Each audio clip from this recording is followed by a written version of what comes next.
Welcome back to the Awesome Agents podcast. So today we're talking about Google's Agent Development Kit, ADK, which just got a hands-on review from our team.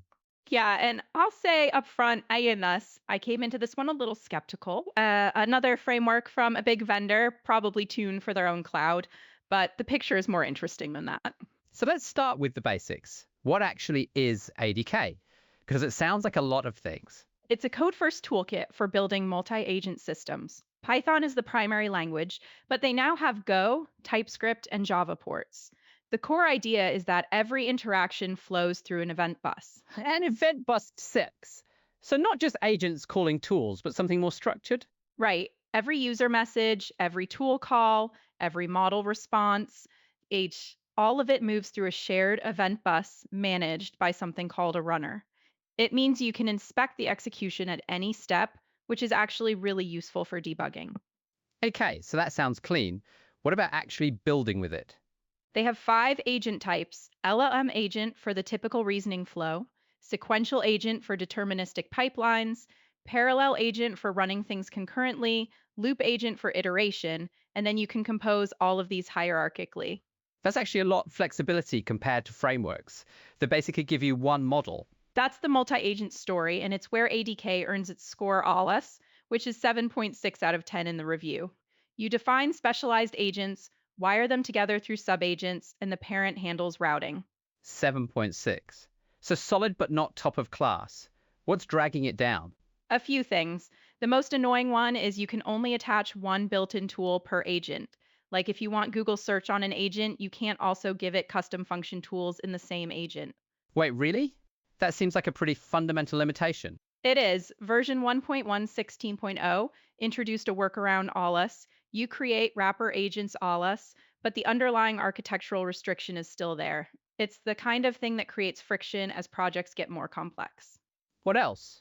Unit testing. You can't unit test subagents independently because they're not root agents in the current architecture. So you can test the top level agent against datasets, but the individual subagents are harder to isolate. That would drive me crazy if I was building something real. Standard engineering practice is to test things in isolation. Exactly. And then there's the strict file naming conventions. Your agent has to live in agent.py specific folder structure. And if you get it wrong, the error messages don't actually tell you why it failed. So the developer experience has some rough edges. What does it do well beyond the multi-agent composition? Multimodal is truly impressive because it's built for Gemini natively. Agent specifically Gemini 2.5 Pro and flashed ALAS. You get image, audio, and video processing without any adapter layer. The Gemini Live API toolkit adds real-time bidirectional audio and video streaming. That's actually a meaningful advantage. Other frameworks have to bolt that on.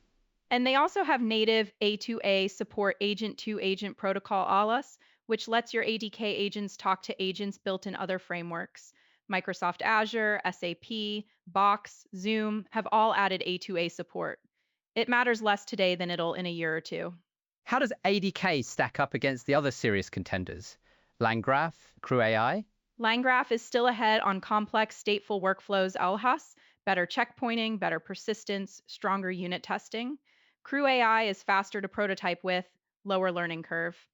ADK wins specifically on multimodal, on A2A interoperability, and on Google Cloud integration depth. So if you're already on GCP, this is an easy call. Pretty much. The managed deployment option, Agent Engine, handles session management, memory persistence, monitoring dashboards.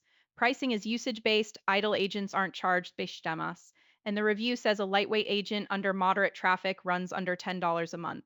Okay, but if you're on AWS or Azure? Then you're either accepting cross-cloud dependencies, or you containerize everything and skip Agent Engine, which removes most of the managed deployment value. The GCP lock-in is real. Web UI gets a mention in the review too, as in real-time event inspection, execution tracing. How good is it actually? The review calls it truly good, which I think is warranted based on what I've seen. The local feedback loop edit code, run N2K run, inspect traces in the browser ALAS is fast. It's one of the places where ADK's developer experience actually shines. So what's the bottom line for someone who's evaluating frameworks right now?